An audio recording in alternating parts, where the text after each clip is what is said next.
അസ്സലാമു അലൈക്കും വറഹ്മത്തുള്ളാഹി വബറകാതുഹു.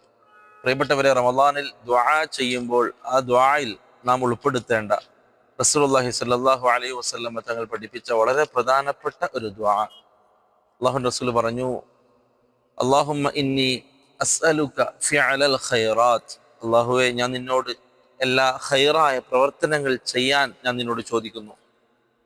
വതർക്കൽ മുൻകറാത്ത്, മോശപ്പെട്ട കാര്യങ്ങൾ ഉപേക്ഷിക്കുന്നതിനെ ഞാൻ നിന്നോട് ചോദിക്കുന്നു. വഹുബ്ബൽ മസാക്കീൻ, മിസ്കീന്മാരോടുള്ള സ്നേഹം, ഹുബ്ബ്, അതും ഞാൻ നിന്നോട് ചോദിക്കുന്നു. വഅൻ തഗ്ഫിറ ലീ വതർഹമനി, നീ എനിക്ക് മാപ്പ് തരണമെന്നും നീ എന്നോട് കരുണ കാണിക്കണമെന്നും ഞാൻ നിന്നോട് ചോദിക്കുന്നു. ഈ ഖൗമിൽ എന്തെങ്കിലും ഫിത്ന ഉദ്ദേശിക്കുകയാണ് എങ്കിൽ അള്ളാഹുവെ, അതിനു മുമ്പ് നീ എന്നെ നിന്നടുത്തേക്ക് ക്ഷണിക്കണേ. അള്ളാഹുവെ, നീ എന്നെ അതിനു മുമ്പ് മരിപ്പിക്കണേ. ആ ഫിത്നയിൽ അകപ്പെടുത്താതെ എന്നെ നീ മരിപ്പിക്കണേ. വളരെ പ്രധാനപ്പെട്ട ദുആ ആണ്. ഇത് പഠിക്കുക, നമ്മുടെ നിത്യജീവിതത്തിൽ ഈ ദുആ പ്രാവർത്തികമാക്കുക. അള്ളാഹു തൗഫീഖ് നൽകി അനുഗ്രഹിക്കട്ടെ.